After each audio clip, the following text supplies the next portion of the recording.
اگر آپ کی قبرستان رجسٹر نہ ہو، آپ کی کربلا کی زمین رجسٹر نہ ہو، آپ کا عیدگاہ رجسٹر نہ ہو، آپ کے خانقاہیں رجسٹر نہ ہو، مسجد مدرسہ نہ ہو، تو اس کو ضرور کروائیے، ضرور کروائیے۔ ہم کاغذوں میں بہت پیچھے رہتے ہیں، کل ہمارے لیے بہت دقت ہو جائے گی اور پھر ہماری سننے والا کوئی نہیں ہو۔ ایک بات، اور دوسری بات یہ ہے کہ پردھانی کا الیکشن آنے والا ہے نا، آپ کے یہاں بھی پردھانی ہوگی۔ پردھانی کا ایک ووٹ آپ کے 5 سال کی زندگی طے کرے گا۔ آپ کا ایک ووٹ آنے والا 5 سال طے کرے گا آپ کے لیے۔ اس لیے پانی پیو چھان کے، پردھان چنو پہچان کے۔ اور پردھان کے سپورٹر لوگ جو یہاں بیٹھے ہوگے یا کوئی پردھان کا امیدوار بیٹھا ہوگا نا، جتنا ہڑپ گبن گھوٹالہ کیے ہو، قبر میں پیٹ ٹھیک ٹھاک کر کے جانا، قبر میں مارتے مارتے فرشتے تمہاری چمڑی ادھیڑ دیں گے۔ تمہیں نالی بنانے میں مسالہ لگانا تھا 6 کا، تم نے مسالہ لگایا ہے 12 کا۔ تمہیں شوچالے کے پیسے مل رہے تھے غریب کو 12,000، تم نے 2,000 اس میں سے بھی گھوٹالہ کر کے کھا لیا ہے۔ تم نے کھرنجے میں اینٹ لگوانی تھی اول والی، تم نے کھرنجے میں اینٹ لگوایا ہے پہلی والی۔ تم نے آواز کا پیسہ غریب کو ملنا تھا 1,40,000، تم نے 10,000 اس میں رشوت کا پہلے لے لیا ہے۔ یاد رکھنا، تمہاری ان ساری حرکتوں کو کوئی دیکھے نہ دیکھے، خدا دیکھ رہا ہے، خدا دیکھ رہا ہے۔ اچھا، پردھانوں کی بہت غلطی نہیں ہے، غلطی تو پبلک کی بھی ہے۔ یہ بھی 4 پردھان کھڑے ہیں تو چاروں سے پیسہ لے لیتے ہیں۔ ہاں پردھان جی 5 ووٹ ہے، سب تمہیں کو 10,000 نہ۔ وہ پردھان دوسرا پڑا بے نہ بول، پردھان جی ہم تو تمہاری طرف ہیں، ارے تم ٹینشن نہ لے، ہم تو ان کا بیوقوف بنا رہے۔ ان سے بھی لے لیا، سب سے لے کے کھا گئے۔ یاد رکھنا، تمہاری ان حرکتوں کو کوئی دیکھے نہ دیکھے، خدا دیکھ رہا، زور سے بولو، خدا دیکھ رہا۔ آپ یہاں بیٹھے ہیں، بول رہے ہیں کہ نہیں بول رہے ہیں، یہ بھی خدا دیکھ رہا ہے۔ اب اسی آخری بات پہ ایک حدیث پاک سنا کے میں انشاءاللہ گفتگو ختم کرتا ہوں۔ سنیں ذرا، حضرت عمر ہے، مدینے کے گورنر بنے، مدینے کے خلیفۃ المسلمین بنے، جب مسلمانوں کے خلیفہ بنے تو آپ نے مدینے میں اعلان کر دیا کہ کوئی بھی بندہ مدینے میں دودھ میں پانی نہیں ملائے۔ کیا اعلان کیا؟ زور سے بولے، دودھ میں پانی نہیں ملائے۔ اچھا، خالی ملاوٹ دودھ ہی میں تھوڑی ہوتی، ملاوٹ تو برفی میں بھی ہوتی ہے، چھینا رسگلہ میں بھی ہوتی ہے، کالا جام میں بھی ہوتی ہے، پنیر میں بھی ہوتی ہے، تیل میں بھی ہوتی ہے۔ تو یہ ملاوٹ کسی بھی چیز میں جائز نہیں ہے۔ ہاں، اس طرح کا ملانا کہ لوگوں کو دھوکہ دینا ہو تو یہ جائز نہیں۔ حضرت عمر نے اعلان کر دیا کہ مدینے میں کوئی بندہ دودھ میں پانی نہیں ملائے گا، دودھ میں پانی نہیں ملائے گا، دودھ میں پانی نہیں ملائے گا۔ یہ اعلان پورے مدینے میں پھیلا دیا گیا۔ اور حضرت عمر جب حکومت کرتے تھے، سیاست کرتے تھے، تو ذرا دیکھیں انداز کیا ہوتا تھا۔ حضرت عمر رات میں اپنا حلیہ چینج کرتے تھے، اپنے چہرے پہ ڈھاکہ لگاتے تھے، اپنے چہرے پہ کپڑا باندھتے تھے، صرف آنکھیں دکھتی تھی، اور رات کے سناٹے میں مدینے کی گلیوں میں ٹہلتے تھے۔ کیوں؟ صرف اس لیے ٹہلتے تھے کوئی غریب پہ کوئی ظالم ظلم نہ کر رہا ہو، کہیں مدینے میں کوئی چوری نہ کر رہا ہو، کہیں ایسا نہ ہو کوئی مدینے میں بھوکا سو رہا ہو، کہیں ایسا نہ ہو تو کوئی بیمار تڑپ رہا ہے جس کو دوا کی ضرورت ہو۔ یہ سب کرنے کے لیے حضرت عمر مدینے کی گلیوں میں اپنی رعایا، اپنی پبلک کو فائدہ پہنچانے کے لیے مدینے کی گلیوں میں گشت لگا رہے ہیں، ٹہل رہے ہیں۔ ایک دن پہلے اعلان کیا ہے کہ کوئی بندہ مدینے میں دودھ میں پانی نہیں ملائے گا، اور رات میں ٹہل رہے ہیں تو کیا دے گا؟ رات کا سناٹا ہے، رات کا اندھیرا ہے، رات کی تنہائی ہے، ایک گھر میں 2 عورتوں کے بات کرنے کی آواز آ رہی ہے، 2 عورتیں آپس میں بات کر رہی ہیں۔ حضرت عمر کو لگا شاید گھر میں کوئی پریشانی ہے، گھر میں کوئی مصیبت ہے۔ حضرت عمر قریب چلے گئے، حضرت عمر آگے چلے گئے، دیوار سے کان لگا کے سننے لگے کہ لاؤ ذرا دیکھیں تو صحیح، گھر میں کوئی دقت تو نہیں ہے، کوئی پریشانی تو نہیں ہے۔ جب دیوار سے کان لگایا تو سنائی پڑ رہا ہے، ماں اپنی بیٹی کو بستر سے اٹھا رہی ہے، ماں اپنی بیٹی کو نیند سے جگا رہی ہے، اور ماں یہ کہہ رہی ہے بیٹی اٹھ جاؤ، مدینے میں اذان ہونے والی ہے، مدینے میں صبح ہونے والی ہے، جلدی سے اٹھو،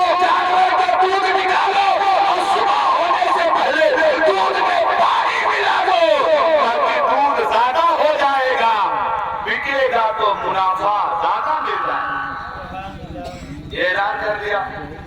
ماں نے اپنی بیٹی سے کہہ دیا, بیٹی کہنے لگی اماں کیا تمہیں حضرت عمر کا اعلان یاد نہیں ہے؟ ابھی حضرت عمر نے تو رات ہی میں کل ہی تو اعلان کروایا تھا کہ کوئی بندہ دودھ میں پانی نہیں ملائے گا, اور تم مجھ سے دودھ میں پانی ملانے کی بات کر رہی ہو. ماں کہنے لگی بیٹا تمہیں کیا پتا چلے, عمر کو کیا معلوم کہ ہم نے دودھ میں پانی ملایا کہ نہیں ملایا؟ عمر تو اپنے گھر میں ہوں گے, عمر تھوڑی دیکھ رہے ہیں کہ ہم نے پانی ملایا ہے کہ نہیں ملایا. یہ باتیں حضرت عمر خود ہی اپنے کان سے کھڑے کھڑے دروازے کے قریب سن رہے ہیں. اب توجہ کرنا, بیٹیاں کیسی ہوتی ہے, ہونی کیسی چاہیے, توجہ کرنا. بیٹی اپنے بستر پہ لیٹی ہے, انکار کر دیتی ہے اماں میں دودھ میں پانی نہیں ملاؤں گی. ماں نے کہا بیٹی ایسا کیوں؟ اب بیٹی کا جواب سنو منہ سے, گاہ والوں تمہارا ایمان تازہ ہو جائے گا. بیٹی کہتی ہے اماں رات کا سناٹا ہے, رات کی باریکی ہے, رات کی تنہائی ہے, ہمارا اکیلا گھر ہے, دیکھنے والا کوئی نہیں ہے, پھر بھی میں دودھ میں پانی نہیں ملاؤں گی. ماں نے کہا بیٹے کیوں؟ بیٹی کہتی ہے اماں رات کی تنہائی میں, رات کے سناٹے میں کوئی دیکھے نہ دیکھے خدا دودھ میں پانی نہیں ملاؤں گی. اس لیے عمر دیکھے نہ دیکھے عمر کا خدا دیکھ رہا ہے, اس لیے میں دودھ میں پانی نہیں ملاؤں گی. اب اتنا جب جواب سنا نا تو حضرت عمر نے اپنا ہاتھ رب کی بارگاہ میں اٹھایا اور عرض کرتے ہیں پروردگار جب تک مدینے میں ایسی بیٹیاں جنم لیتی رہیں گی تب تک عمر کی حکومت کو کوئی خطرہ ہو ہی نہیں سکتا ہے. اب آپ توجہ کرو, اتنے میں مدینے میں فجر کی اذان ہو گئی ہے. حضرت عمر نماز پڑھنے کے لیے مسجد گئے, نماز پڑھ کے واپس لوٹے تو دنیا اپنے گھر جاتی ہے. حضرت عمر اسی دودھ والی عورت کے گھر چلے گئے, اسی عورت کے گھر گئے. صبح ہوتے ہی دروازہ کھٹکھٹایا, اندر سے آواز آئی کون؟ جواب دیتا عمر. اب جیسی عمر کا نام سنا نا وہ عورت کا گھر کانپنے لگی, ہائے رے میرے باپ بڑا غضب ہو گیا, ابھی رات میں ہم نے کہا تھا دودھ میں پانی ملاؤ. صبح عمر گھر آ گئے ہیں, صبح عمر دروازے پر آ گئے ہیں, اب تو بڑا برا حال ہو جائے گا. ڈرتے ڈرتے دروازہ کھولا, پردے کے پیچھے سے سلام کر کے کہتی حضور بتائیں کیسے آنا ہوا ہے, آپ نے زحمت کیوں فرمائی, آپ ہمیں اشارہ